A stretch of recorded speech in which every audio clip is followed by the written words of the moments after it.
Hey everyone, this is Michael again, and welcome to the Monday Night Raw review. Monday Night Raw tonight was from the American Airlines Center in Dallas, Texas. And Monday Night Raw tonight, what a horrible show this was. This show sucked. This show was absolutely boring, in my opinion. Just uninteresting tonight.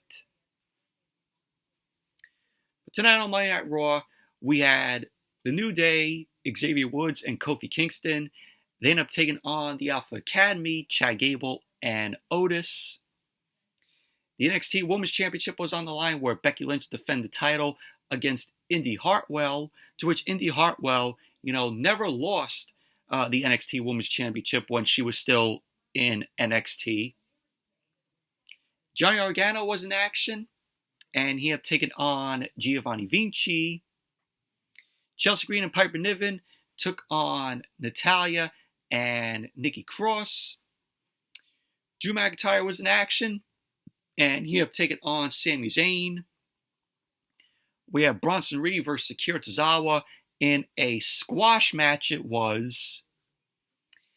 And the main event, it was Damian Priest versus Jey Uso. Overall, Monday Night Raw tonight, awful show it was. But anyways, let's jump right into the review. Monday Night Raw tonight opened up with the Judgment Day. So we had Balor and Damian Priest end up coming out. No Dominic Mysterio or Rhea Ripley here. So we had Balor end up getting on the mic.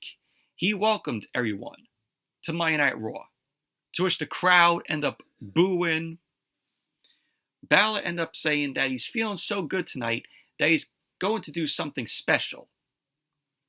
So Balor end up asking for permission to, do something, special. And Damian Priest end up granting that.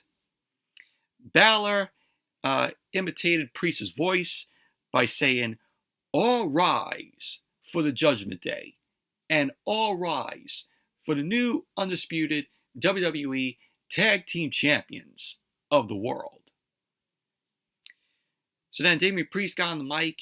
He ended up saying, before everyone starts wondering where the rest of the Judgment Day is, they're in their locker room. He ended up saying they have a hell of a night ahead of them, and that they're dripping gold and back to running Monday Night Raw. So out came Cody Rhodes, and of course we had Sing Along where everybody was going, "Whoa!" So Cody Rhodes made his way to the ring. He was dressed in a suit. So Cody ended up cautiously entering the ring. And we had the crowd end up chanting Cody. So Cody ended up asking Balor and Priest how it feels to get interrupted. Cody ended up saying that he does have some choice words for the leader of the Judgment Day. But he can see that Rhea Ripley was not out there. So Cody ended up saying that he knows what they will say in that there's no leader in the Judgment Day. He ended up saying that it can't just be little Dom Dom. Rhea Ripley is their mammy too. To which Balor and Priest did not look happy with what Cody said there. So Cody ended up saying that Rhea is pulling all the strings and calling all the shots and cutting all the deals, including one with the Bloodline. So Priest ended up saying that he would like to speak specifically to Damian Priest if he can. He ended up saying last week, Priest gave him a low blow. Cody ended up saying that if Priest thought that was the final shot in this fight, he is wrong. To which Priest ended up saying it's convenient that Cody didn't mention that he also put him through the table. So Priest ended up saying that he's glad Cody is out here because he would have found him at some point. Priest then ended up saying that he is also happy that Cody brought up the bloodline. He kept saying that there was a lot of talk about Cody's story, and people involved in the story sent Jimmy out there last week. So Cody then took his tie off. He kept asking Priest to put that theory to the test right now. Priest then ended up asking if they will pretend he doesn't have a match against Jey Uso already. He kept saying that they do have a big event coming up. So Cody ended up quickly saying, I accept, because Damian Priest ended up offering to face Cody at Crown Jewel. So that's when Cody ended up saying, I accept. But what do we do now? So he ended up saying they're standing there and he's in the ring. He ended up saying they can give everyone a preview of Crown Jewel right now. So Priest ended up saying that he likes that idea, which that led to Rhea Ripley and Dominic Mysterio making their way down to the ring. And then all we saw was Jey Uso. He ran down and he attacked Dominic from behind. Cody and Priest began to brawl in the ring. Cody knocked Priest out of the ring, and Cody bounced Priest off the commentary table. Cody then cleared the commentary table off, and all of a sudden, Jaden McDonough ended up coming, and he chop blocked Cody from behind. Priest and McDonough double teamed on Cody at ringside. So McDonough and Priest end up getting some chairs out from under the ring. McDonough then put Cody's ankle into a chair. Priest then ended up smashing the other chair into Cody's ankle, breaking, Cody's ankle there. So Adam Pearce ended up running down to ringside with officials to break all this up. Priest and McDonough walked off, and that was how the segment ended. But, this is a typical Judgment Day where, Balor and Priest, are out there. And then later on, we get Rhea Ripley and Dominic, out there. And then a brawl between, Cody or Priest and Balor. So it's the same old shit. So overall, it was a strong open to Monday Night Raw here, but still typical Judgment Day stuff. And as Monday Night Raw came back from the commercial, Adam Pearce was backstage with Cody Rhodes and Jey Uso. Cody was clutching his ankle, which of course was, injured by Priest, by Priest smashing the chair into Cody's ankle. So Jey then ended up helping Cody walk away, and that was that. And then we had the first match of the night. The Alpha Academy, Chad Gable and Otis versus the New Day, Kofi Kingston and Xavier Woods. You had Chad Gable and Otis be accompanied by Maxine Dupree and Akira Tozawa, which Akira Tozawa is the newest member of the Alpha Academy. And I'm like, why? What is Akira Tozawa going to bring to the Alpha Academy? What, keep on getting squashed? But this was a decent match here. Chad Gable and Xavier Woods started off. We had Gable end up grounding Woods, end up whipping Woods into the corner. Woods end up booting Gable back, and Woods connected with a honor roll, and Gable end up kicking out. Kofi then ended up tagging in, so we had a double team on Chad Gable with Kofi and Xavier delivering some kicks and splashes and some elbow drops to Chad Gable. Gable ended up reversing the whip into the corner. He ended up going for a monkey flip, but Kofi ended up landing on his feet. Gable ended up going for a roll-up, but Kingston ended up holding on. Kofi ended up going for a dive, but Chad Gable ended up taking Kofi down with an ankle lock. Kofi ended up getting out of the ankle lock and avoided Chaos Theory from Gable. Gable ended up ducking Trouble in Paradise from Kofi. Chad Gable then ended up giving Kofi a crossbody block over the top rope. So Xavier Woods ended up diving at Chad Gable, but Chad Gable ended up grabbing Woods. He ended up going for a German suplex on the floor. So Woods ended up getting out, and he was quickly run over by Otis. Kofi ended up charging at Otis, but Otis ended up giving Kofi a back body drop on the floor. And then Monday Night Raw went to commercial. So then as Monday Night Raw came back from the commercial, Otis was shown missing a Vader bomb to Kofi. So Chad Gable and Xavier Woods ended up tagging in. We had Xavier Woods getting some rapid offense on Chad Gable. Woods connected with a Death Valley drop to Gable. He ended up going for the cover, to which Gable kicked out. Gable fought back. He had pinned some German suplexes to Woods. And then he had pinned a German suplex with a bridge.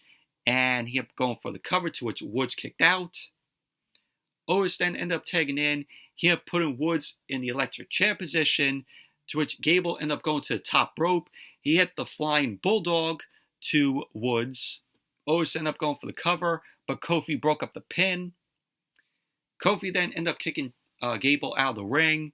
Otis then avalanched Kofi in the corner. Otis then ripped off his shirt, and he ended up doing the caterpillar elbow drop to Kofi. Woods then ended up kicking Otis, but Otis headbutted Woods down. Otis ended up charging at Woods, but Woods sidestepped him. Otis ended up going shoulder first into the post. Gable then blind tagged in, and he got off the apron. Otis ended up dropping down on the mat. Woods ended up doing a reverse caterpillar, but Chad Gable was the legal man here. So as Woods did that reverse caterpillar, which looked funny, and Gable ended up locking in the ankle lock on Woods. Woods countered out of the ankle lock with a roll-up, and we had Gable end up kicking out too. So Gable ended up charging at Woods. Woods pulled the top rope down to get Gable out of the ring. Otis then tagged in. He grabbed Woods. Kofi then ended up tagging in. So we had both Woods and Kofi end up delivering a double super kick to Otis. Woods tagged in. Kofi hit Otis with the Trouble in Paradise. And Kofi then ended up hitting Gable with a trust fall. Woods ended up going to the top rope. He delivered a flying elbow to Otis. So Woods ended up going for the cover. And there you go. The New Day ended up winning the match. Overall, this was a decent match here. You know, good wrestling here from Kofi and Xavier and, Otis and Chad Gable. So it was good back and forth here. And then we saw Jackie Redmond. Jackie Redmond was backstage with Becky Lynch, the NXT Women's Champion. Jackie Redmond ended up saying that Becky is a fighting champion and that she will be defending the NXT Women's Championship tonight and then again tomorrow at NXT Halloween Havoc. So Becky ended up saying that the man has come around to Dallas. She ended up saying that Indy Hartwell never lost the NXT Women's Championship. Becky ended up saying that she is always looking for a fight, and that she also knows that Lyra Valkyria is here to watch her. She ended up saying that she'll welcome them to the big time. So then we saw Xia Li. She was walking in the background, and Xia Li, she went back to her old gimmick from what we saw here. Not that comic book type gimmick that she had. So really glad that, Xia Li, went back to her, old gimmick, how the way, she looked. So that was that. And then we saw a video package. It was showcasing Ivar emerging from a group of Vikings. And Ivar appeared before Valhalla. So Valhalla all we just heard from her say was that Ivar is a god walking among men, and all will fear him. So I'm really glad that, they're using Ivar, since Eric is out with injury. So I really like that they didn't just, shove Ivar into catering, and they're actually giving him time on TV, to compete, by himself, be a singles competitor while his partner is out. So I'm really liking that, that they're showcasing Ivar. And then we saw Seth Rollins. He was walking backstage, and thank God we didn't hear "oh" tonight, because Rollins didn't even go out to the ring. He was just backstage tonight. So he was walking backstage. He bumped into Rhea Ripley. Rollins ended up mentioning to Rhea Ripley that he doesn't see her crew, so he knows he's not going to get jumped by them. So Rhea Ripley ended up acknowledging the history between Rollins and the Judgment Day. Rhea ended up saying that they always respected Rollins. She ended up saying that the Judgment Day tried to take the World Heavyweight Championship off of Rollins, but they couldn't. She ended up saying that still the way Rollins has been going lately with his fragile back, he needs an insurance policy. So Rollins ended up thinking that Rhea Ripley has lost faith in Damian Priest. He ended up saying that maybe Rhea doesn't think Priest can take the World Heavyweight Championship off of him. He ended up saying that's why Rhea's wheeling and dealing with the Bloodline and Drew McIntyre. So Rollins was like, what could he want from Rhea? So Rollins ended up looking at Rhea, and he ended up saying, ew. So that's what Rollins did. He looked at Rhea and just went, ew. So Rhea Ripley ended up saying that Rollins needs her. She ended up saying right now he's a world champion, but he could be the world champion. She ended up saying as for the Bloodline, alliances can change. She ended up saying that if they join forces, Priest can cash in on someone else. Then Judgment Day will have all the gold. She ended up saying without them, he'll never hold the title for as long as Roman Reigns has. She ended up saying 1,000 days is a long time. With his back so banged up, they can have Rollins' back and make sure people acknowledge him. So Rollins then removed his sunglasses. Rollins ended up saying that he wants to make one thing clear. He doesn't want to be anything like Roman Reigns. So Rhea Ripley ended up saying that he didn't say no. And Rhea Ripley ended up telling Rollins to think about it. And that was that. But overall, I thought this was a decent backstage segment here with Seth Rollins and Rhea Ripley. Rhea Ripley has been dominant all year. And, we could all say Rhea Ripley is the true leader of the Judgment Day.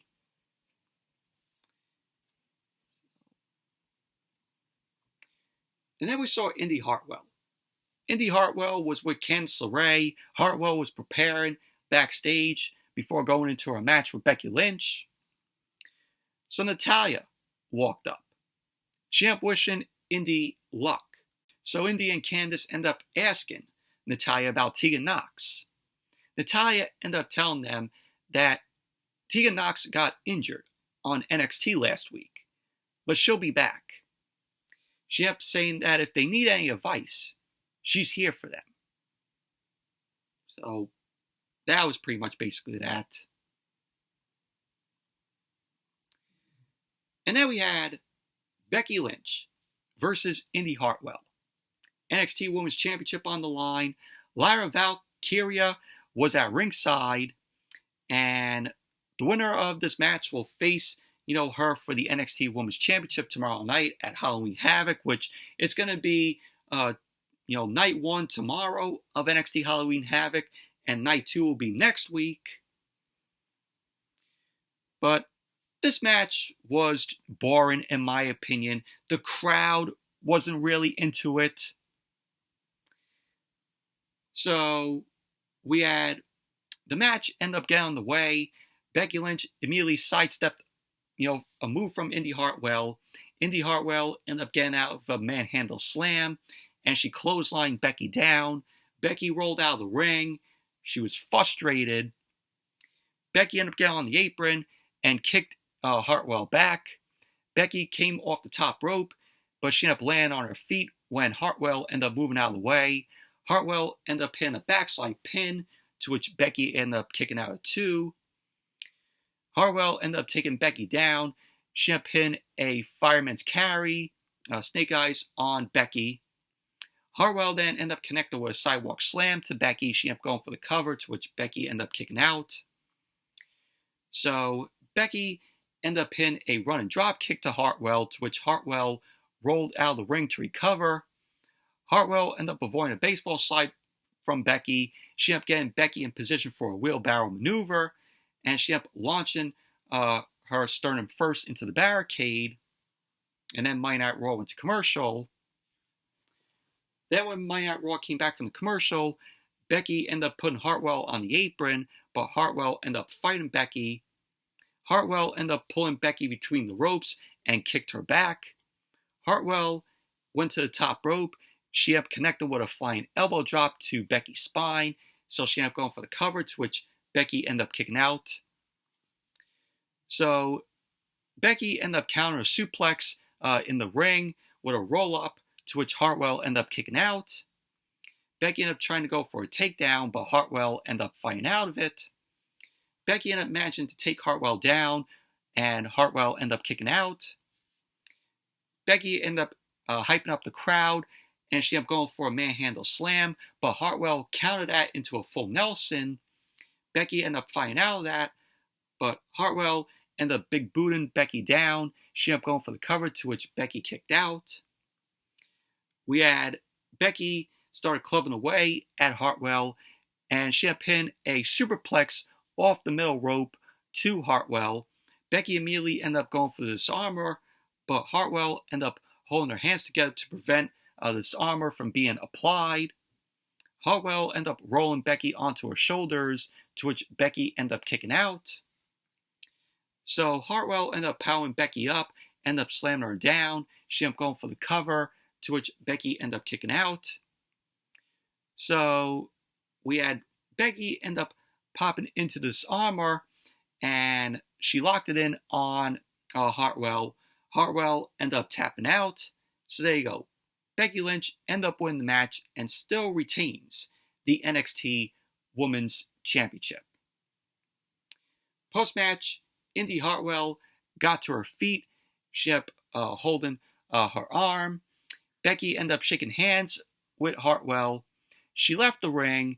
Becky then approached Lyra Valkyria at ringside. So we had Becky end up talking to her for a bit. Becky then angrily walked off, and that was that. So tomorrow night, Becky is going to defend the NXT Women's Championship against Lyra Valkyria at NXT Halloween Havoc. But overall, Becky Lynch versus Indy Hartwell, this match was boring, in my opinion. The crowd wasn't really into it, and it was just very meh, in my opinion. So then we saw Candice LeRae. Candice LeRae was backstage. She looked upset about Indy losing the match. So Xia Li, all of a sudden, walked up to Candice LeRae, and Xia Li ended up hitting a throat thrust to Candice. Xia Li ended up saying to Candice that this is a message for Indy Hartwell as well. So Xia Li then left the room while Candice LeRae was coughing a little bit, and that was that.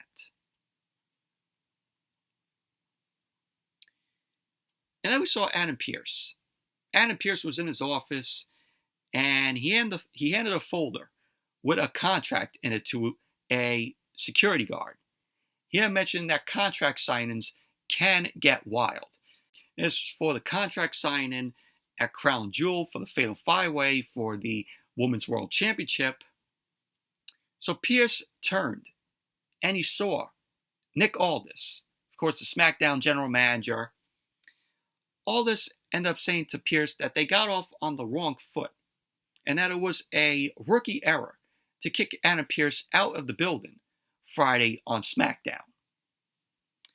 So Aldis ended up saying that he wants to have a healthy competition and show that SmackDown is the #1 show, and that he doesn't want to ruin their working relationship. So Aldis ended up apologizing to Adam Pearce. Pearce ended up saying to Aldis that it was out of line what happened on Friday, and that he considers it water under the bridge. So Pearce ended up wanting Aldis to hang around and watch how the flagship show runs. Aldis then walked off. A ref walked in, and Adam Pearce ended up telling the ref to double whatever security they currently have. So that was that. And as Monday Night Raw came back from the commercial, we had the contract signing for the Fatal 5-Way at Crown Jewel for the Women's World Championship. Adam Pearce was in the ring. Security was stationed at ringside. Adam Pearce ended up saying that there has been a lot of chaos in the women's division, but they'll settle things in the ring. So Pearce ended up saying that he wanted to get this contract signed before things go to hell. He ended up saying to do that, he needs the competitors to come out. So Raquel Rodriguez, Smiley Raquel, ended up coming out first, smiling her way down. Got to get those pearly whites shown. And so then Shayna Baszler came out second. Zoe Stark then came out. And then Nia Jax. Nia Jax came out. She got booed from the crowd. So we had Raquel Rodriguez, Shayna Baszler, Zoe Stark. They ended up signing the contract. But Nia Jax ended up not signing it. So Pearce ended up saying that Rhea Ripley is the cause of all the chaos. So get that signature lately. He ended up saying that if Nia Jax wants Rhea Ripley, all she has to do is sign the contract. So Nia Jax angrily signed the contract, which Rhea Ripley ended up coming out to the stage. Rhea Ripley got on the mic. She ended up saying that she has something to get off her chest. She ended up saying that she can beat every single one of the women in the ring individually. But this is a conspiracy. She ended up saying that Adam Pearce is trying to set her up. Rhea Ripley ended up saying that the more Adam Pearce tries to control her, the more she'll make Pearce's life a living hell. Rhea Ripley ended up saying that Adam Pearce was smart to make the match a Fatal 5-Way at Crown Jewel. She ended up saying all that will happen is he'll have 4 less women in the division at the end of it. Rhea then went on to say that none of these women will take the Women's World Championship from her, whether Pearce likes it or not. She ended up saying that she'll prove that she's the most dominant woman in WWE, because Mami is always on top. So Nia Jax then ripped the mic from Adam Pearce, and Nia Jax sarcastically ended up saying that Rhea Ripley is good. She ended up saying that Rhea Ripley won't get in the ring, and that Rhea Ripley wants her to squash all the other women for Rhea Ripley. She ended up saying that Baszler is smart enough to know what's going on. She ended up saying that Rhea Ripley wants Nia Jax to squash Raquel and Zoe Stark for her. Jax ended up saying that Raquel is from Texas, so she'll break it down for her. So Nia Jax ended up talking to Raquel like she couldn't comprehend what Nia Jax was saying. So Raquel then punched Nia Jax. She ended up tackling Nia Jax to the corner. Rhea Ripley got off the apron, and she was smiling at what was going on in the ring, at the chaos. Security then ran into the ring. And they backed up all the women. Raquel ended up sending one of the guards out of the ring, to which Nia Jax ended up doing the same. So we had a brawl break out between Nia Jax, Zoe Stark, Raquel Rodriguez, and Shayna Baszler. So it was down to Nia Jax and Raquel Rodriguez. Rhea Ripley was heard shouting, "Fight, fight!" So Nia Jax and Raquel started exchanging punches. Security ended up running back into the ring and separated the both of them, to which the crowd booed. The crowd was chanting, "Let them fight!" So Nia Jax and Raquel Rodriguez end up wiping out the security guards. They end up brawling before Nia Jax lifted Raquel, and Nia Jax end up laying out Raquel with the Samoan drop. Nia Jax then end up staring at Rhea Ripley, to which Rhea Ripley end up smiling and waving at Nia Jax. You know, is what Rhea Ripley does. So that was that. Overall, just a snooze of a segment here. And then we saw Ludwig Kaiser. He was backstage with Giovanni Vinci. Kaiser ended up saying that Vinci needs to deliver and get the job done. Vinci ended up saying that he knows he has to take out Gargano. Kaiser ended up saying that Vinci's performance reflects on him. So Bronson Reed walked up to them. Bronson Reed ended up telling them that their boss, Gunther, gave him a hell of a fight last week.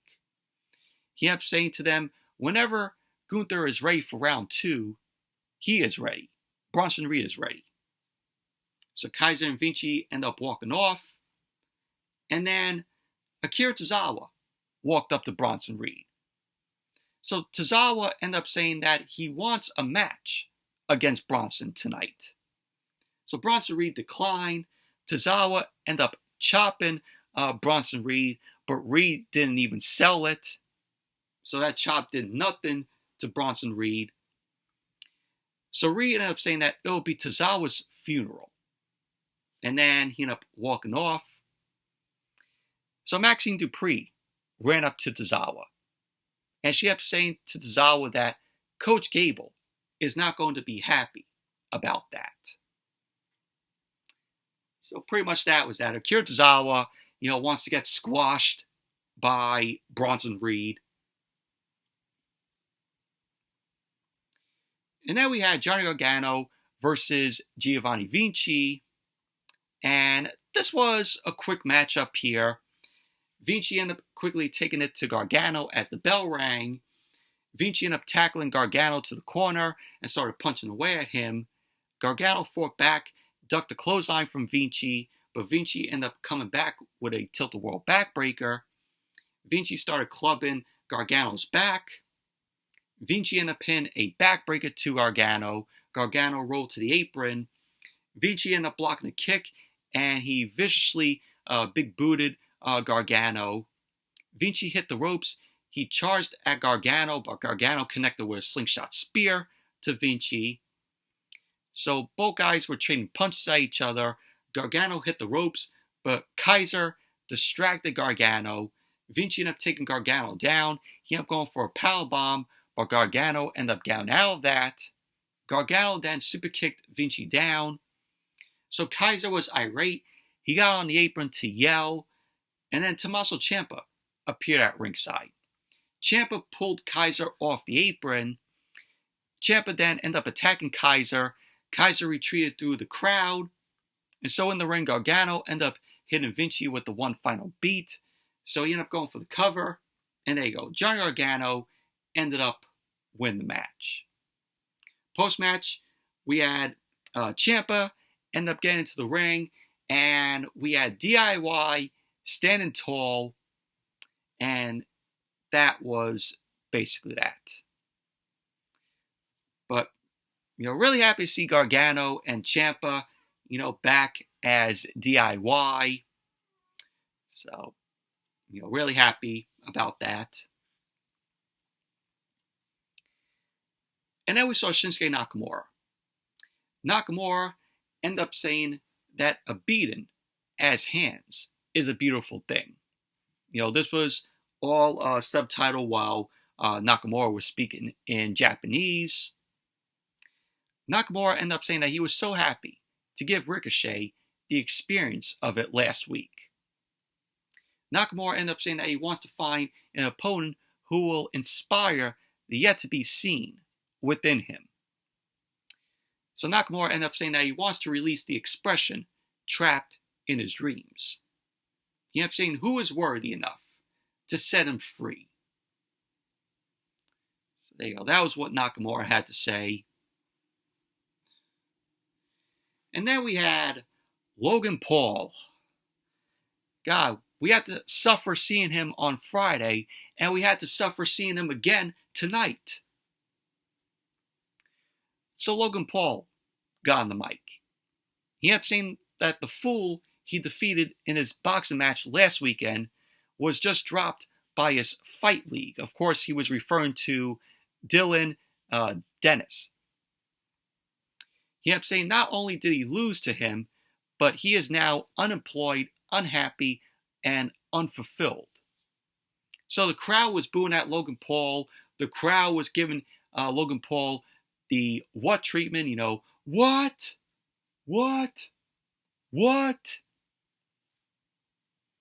So Logan Paul ended up mentioning that the fool is now a free agent. Logan Paul pointed out that he is also a free agent too. He ended up saying all his haters can run to their keyboards. He ended up saying when he defeats Rey Mysterio at Crown Jewel and becomes the United States champion, he'll give the haters something to talk about. He ended up saying once he becomes the United States champion, he may come back to Raw and defend the United States Championship. So that brought out Dominic Mysterio.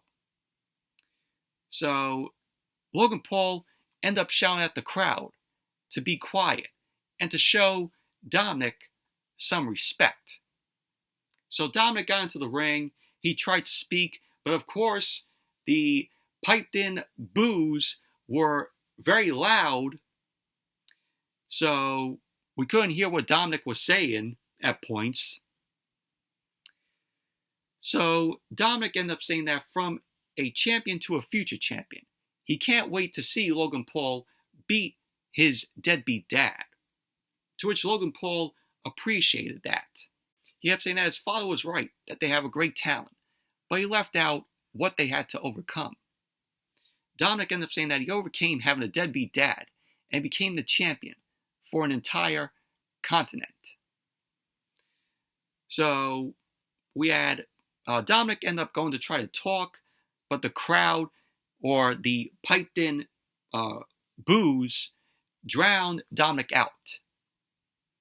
Dominic ended up saying that after Crown Jewel, Logan Paul will be a champion, and he'll be the only Mysterio with a title.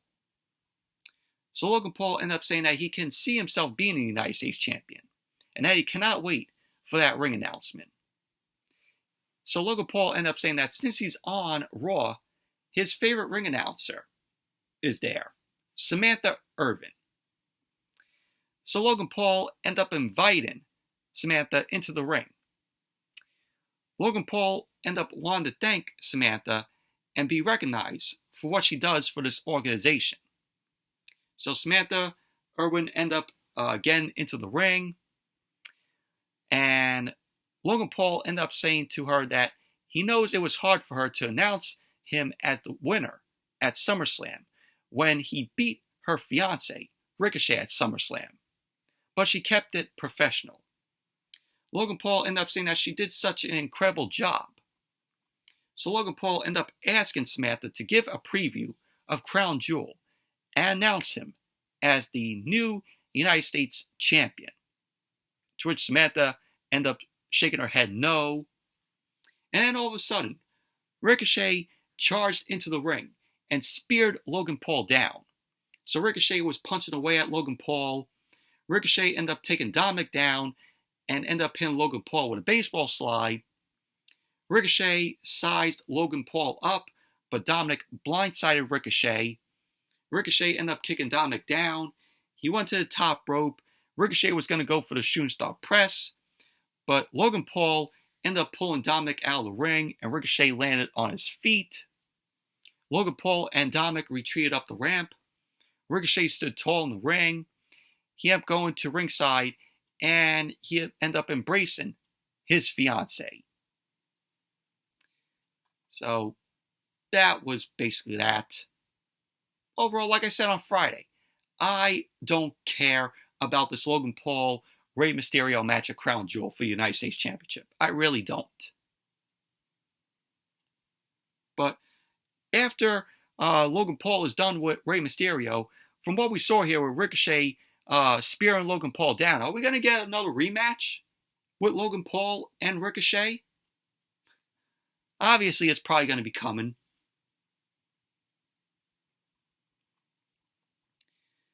And then we had Chelsea Green and Piper Niven versus Natalya and a mystery opponent. And Natalya's mystery opponent was Nikki Cross. And this was such an awful match. This was boring. So Natalya started off against Chelsea Green. Natalya countered Chelsea Green's offense and rolled her up, to which Chelsea ended up kicking out at 2. So Nikki Cross slowly made her way down to the ring as this was happening. So Natalya and Chelsea Green were trading pinfalls. Nikki Cross finally was on the apron, and Nikki Cross looked like she was in a trance. She wasn't shown blinking. Nikki Cross just stood on the apron like this. Yeah, that's how Nikki Cross looked. Man, that was my look of this show tonight and how horrible it was. So Chelsea Green ended up sending Natalya into the corner, but she ended up running into an elbow from Natalya. So Piper Niven distracted Natalya. Chelsea Green kicked Natalya down and tagged in Piper Niven. Piper Niven ended up avalanching Natalya in the corner and threw her down. So Nikki Cross got off the apron in this trance and walked off. Natalya looked confused. Natalya then ended up hitting Chelsea Green with a German suplex, and she stepped on Chelsea Green before knocking Piper Niven off the apron. Natalya then ended up hitting Chelsea Green with a discus clothesline. She ended up going for the cover, to which Chelsea Green ended up kicking out. Chelsea Green ended up going for the Pretty Her, but Natalya ended up pushing Chelsea Green off. Piper Niven then blind tagged in. Piper Niven ended up attacking Natalya, but Natalya ended up taking her down with a sharpshooter attempt, to which Chelsea Green ended up grabbing Natalya and ended up hitting the Unpretty Her, and then Piper Niven followed up with a basement crossbody splash, so she ended up going for the cover, and there you go. Chelsea Green and Piper Niven ended up winning the match. Overall, awful match this was. What a waste of Nikki Cross going out there just to stand on the apron in a trance looking like this. What a waste for Nikki Cross. And then we had Jey Uso. Jey Uso was warming up, and Drew McIntyre walked up to him. Drew McIntyre sarcastically apologized to Jey about what happened last week. He ended up saying that he can't imagine what it's like to have the Bloodline steal a title from him. He ended up saying maybe Jey should just get over it. And he ended up saying as for the match against Sami, whatever happens is on Jey. So that was that. And then Michael Cole ended up announcing that the update that they have on Cody Rhodes is that Cody Rhodes suffered an ankle injury. So Michael Cole, announced that. And then we had Adam Pearce. Adam Pearce was walking backstage when he was interrupted by The Miz. Miz ended up saying that it's been weeks since he has had anything worthy of his attention on Raw. Who wants to see The Miz? Who really does? So Miz ended up going over his entire list of accolades. he ended up saying that Nick Aldis would appreciate him. And then all of a sudden, Rhea Ripley stormed up to Adam Pearce. Rhea Ripley signed the contract. Miz looked all confused. Rhea Ripley ended up saying that she's keeping Adam Pearce's pen. And walked off. So Miz ended up wondering where the camera was going, as it was following Rhea Ripley. Rhea Ripley ended up seeing Dominic Mysterio backstage. He ended up asking Rhea Ripley if she saw what happened. Rhea ended up saying that she did see what happened. So she was checking on Dominic's gorgeous face. So both of them end up walking off, and that was that. And then we had Sami Zayn versus Drew McIntyre. And this was an okay match here. So Sami Zayn and Drew McIntyre end up locking up. McIntyre ended up powering Zayn into the corner. And then they end up locking up again. McIntyre pushed Sami Zayn into the corner, but Sami Zayn ended up turning McIntyre around. So Sami Zayn hooked a side headlock. He cinched in the side headlock on McIntyre. McIntyre ended up whipping Sami Zayn off and absorbed a shoulder tackle to Sami Zayn. Sami Zayn hit the ropes, and McIntyre ended up absorbing another shoulder tackle to Sami Zayn. So Sami Zayn ended up hitting the ropes, and McIntyre shoulder tackled him down. McIntyre ended up getting Sami Zayn to the corner, and McIntyre delivered a vicious chop to Sami Zayn. Sami Zayn collapsed to the mat from that hard chop. McIntyre ended up pulling Sami Zayn up and chopped Sami Zayn back down. McIntyre pulled Sami Zayn up and chopped Sami Zayn for a third time, to which Sami Zayn rolled out of the ring, and he pulled McIntyre out. McIntyre ended up attacking Sami Zayn, whipped him into the barricade, and Sami Zayn ended up jumping to the top of the barricade, ended up taking McIntyre out with a moonsault block. Sami Zayn got McIntyre into the ring. He ended up hitting the ropes, and he ducked a clothesline from McIntyre. But McIntyre ended up soon catching Sami Zayn. McIntyre ended up hitting a deadlift vertical suplex and stared at Sami Zayn. McIntyre ended up pulling Sami Zayn up and chopped him again. Sami Zayn responded with a strike of his own, so McIntyre ended up chopping Sami Zayn again. So Sami Zayn soon managed to send McIntyre over the top rope and kicked him to ringside. Sami Zayn ended up going for a plancha. McIntyre caught Sami Zayn and threw him over the commentary table. And Sami Zayn took a nasty spill as McIntyre threw him over the commentary table. So then, as Monday Night Raw came back from the commercial, McIntyre started stomping away at Sami Zayn. He then ended up hooking a front face lock, and he set up for a suplex, but Sami Zayn ended up fighting out of that. McIntyre ended up chopping away and headbutting Sami Zayn. Sami Zayn flipped through a suplex and sidesteps McIntyre to send McIntyre shoulder first into the ring post. Sami Zayn then powered McIntyre up for a vertical suplex. So Sami Zayn clotheslined McIntyre over the top rope. Sami hit the ropes, ended up taking out McIntyre with a somersault plancha. So later on, we had McIntyre end up lifting Sami Zayn while standing on the second rope. Sami Zayn countered out of a super white noise into a sunset flip powerbomb off the second rope, which was great. So we had Sami Zayn end up going for the cover, to which McIntyre ended up kicking out.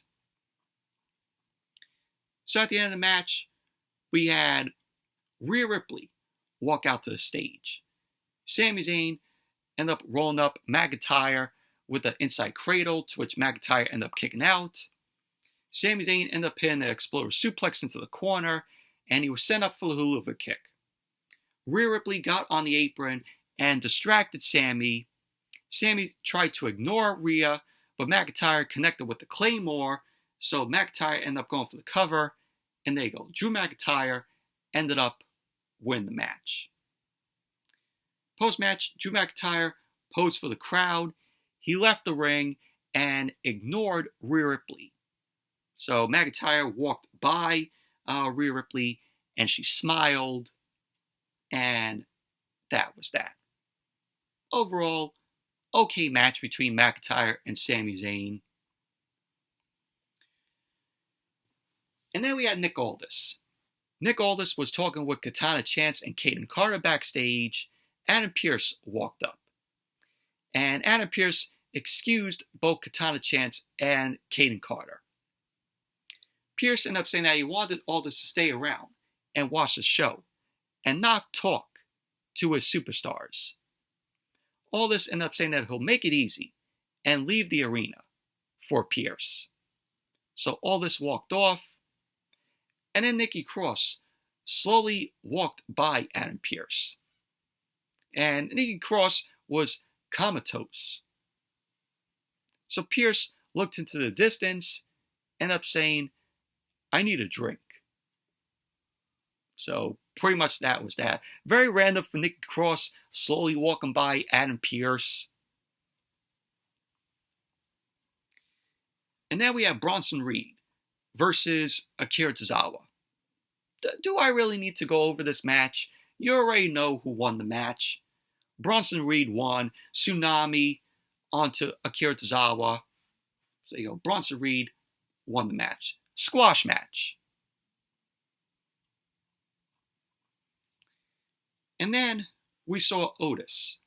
Otis was showing off his Dallas Cowboys WWE Championship to Chad Gable and the New Day.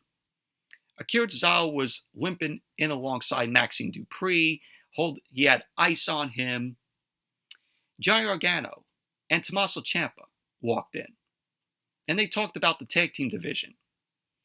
Gable ended up saying that even though Tozawa lost, he's still a champion. So Otis ended up giving Tozawa the Dallas Cowboys WWE Championship. And Tozawa ended up doing his dance. And that was that. I'm like, okay. And then Drew McIntyre was shown walking backstage. Seth Rollins walked up to Drew McIntyre cackling, Rollins sarcastically congratulated McIntyre on his first win as a member of the Judgment Day. McIntyre ended up thinking that Rollins is paranoid. He ended up saying that he saw Rollins talk to Rhea Ripley earlier tonight. Rollins ended up saying that he didn't turn down her offer. He ended up saying that he doesn't need the Judgment Day and can beat McIntyre on his own at Crown Jewel. McIntyre then ended up saying that he doesn't need the Judgment Day either. So Rollins ended up saying to McIntyre, "May the best man win." To which McIntyre responded, "I will." And that was that. Should be a good match between Rollins and McIntyre at Crown Jewel. And then they went over what we're going to have on Monday Night Raw next week. It's going to be Seth Rollins versus JD McDonough. Non-title match, of course. We're going to see Candice LeRae versus Xia Li. DIY, Johnny Gargano and Tommaso Ciampa versus Imperium, Ludwig Kaiser and Giovanni Vinci. And Dominic Mysterio versus Ricochet. Non-title. So that's all that's going to be taking place on Monday Night Raw next week. And then we had the main event. Jey Uso versus Damian Priest. Of course, Jey Uso made his way out first. Of course, got a good crowd reaction from the crowd there in Dallas. Everybody was doing the Jey Uso. And then Damian Priest, made his way out. And this was a decent main event here. Both Jey and Priest locked up. Priest ended up putting Jey in the corner. Jey started punching away at Priest. Priest fought back, took Jey down. Priest ended up pulling Jey to his feet, and he had a right hand to Jey. So Priest ended up laid in a stiff kick to Jey's chest, and Priest then headbutted Jey. Priest then punched Jey to the corner and whipped him into the opposite corner. Jey then avoided an avalanche from Priest, and Priest's face bounced off the top of the ring post. Jey ended up drop-kicking Priest down and clotheslined him over the top rope. Jey then connected with a suicide dive, and then Monday Night Raw went to commercial. Then when Monday Night Raw came back from the commercial, Priest ended up applying a rear chinlock to Jey. Jey fought up, started punching Priest in his midsection, but Priest ended up quickly kneeing Jey in his midsection. Priest then ended up whipping Jey into the corner and avalanche Jey with a back elbow. Priest then connected with a broken arrow, to which he ended up going for the cover, to which Jey kicked out. Priest then ended up pulling Jey to his feet. Jey ended up blocking a punch, and he punched Priest in the jaw. So we had a back and forth brawl between Jey and Priest. Priest shoved Jey off. Jey started punching Priest back to the corner. So Jey charged at Priest, but Priest put him on the apron. Jey ended up avoiding a big boot and ended up kicking him back. Jey ended up going to the top rope and connected with a diving crossbody block on Priest. So Jey ended up going for the cover, and Priest ended up kicking out. So we had Jey later on end up dropping Priest with the Samoan drop. He ended up going for the cover, to which Priest ended up kicking out. So Priest ended up rolling out of the ring to recover. Jey ended up hitting the ropes. He ended up going for a suicide dive. Priest caught Jey, ended up hitting a flatliner onto the commentary table. Priest ended up getting Jey in the ring, ended up clapping Jey's ears. Jey responded with a kick to Priest's head, but Priest ended up quickly dropping him with another flatliner. So Priest ended up going for the cover, to which Jey ended up kicking out.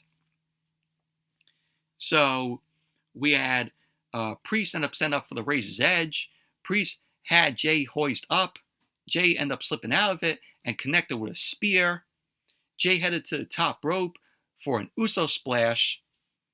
So we had the ref didn't start counting because Balor ended up running to ringside. The ref blocked Balor from getting into the ring. Jey then kicked Balor off the apron, ended up hitting Balor with a suicide dive. Priest ended up attacking Jey from the apron, but Jey ended up knocking Priest back. Balor then ended up grabbing Jey's legs, and he ended up crotching Jey on the middle rope.